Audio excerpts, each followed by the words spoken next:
What's up, guys? Welcome back to Starting Out Solitary. Drew here. It's week 248, and we are discussing making your practice a profession. Now, I've kind of done this a bit. I do not do workings for other people and charge. I do workings for other people all the time, but I don't charge anything. That's not the way that I've made my practice a profession per se, but I do make witchy supplies. I have a shop. My husband and I, we have been making our hand-molded herb-infused candles since 2007. I think we started selling them either late 2007 or 2008, but we started making them for ourselves in 2007. I'm disclosing that so that you'll understand that I have a dog in the fight, I guess, right? But I really am kind of two minds about the whole thing, honestly. I have a dear friend who owns a witchy shop in the next county over, and I've known her for years. I knew her before her shop was witchy. She had an antiques shop.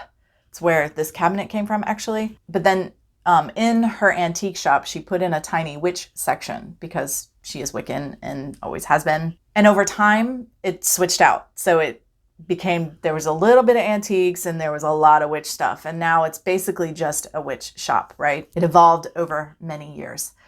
At any rate, not only does she have that shop where she sells things, but she teaches a year and a day course, and she has lots of other little classes and things that go on there.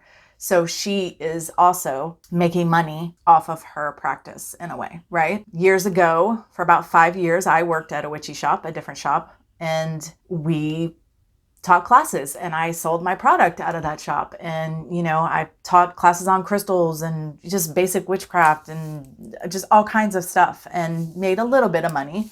Not much. We only charged like $7.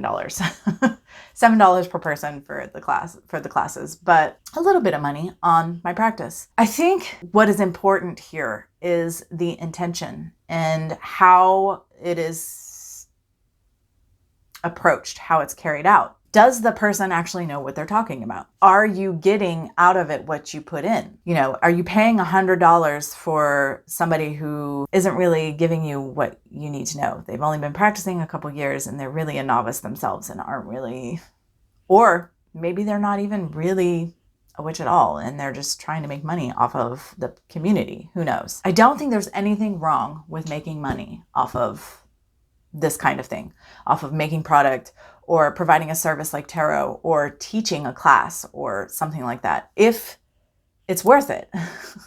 And we, as the consumer, have to decide that. We have to look into it. We have to see, does this person know what they're talking about? Are they providing quality in some way? Because there are bound to be a lot of people who aren't legit. It's just that way in the world, right? There are going to be people who charge to do workings and whatnot, and they're halving it. They're not putting the full effort in just to make a buck. There are going to be people who give tarot readings who aren't really in touch with the cards or any sort of intuitive ability or guidance and don't know what they're doing.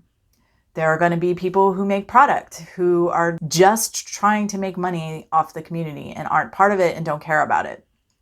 There's bound to be that going on. But in general, I don't think there's anything wrong with making a living or making money off of your practice if you're going about it the right way. For example, my friend I was talking about that has the shop, she does the year and a day course. Now, I know for a fact all the effort, like all the education that she's done herself, personally through covens, through courses, you know, the time and money and effort that she has invested in her own practice, path, and craft. And then I also know what she invests in.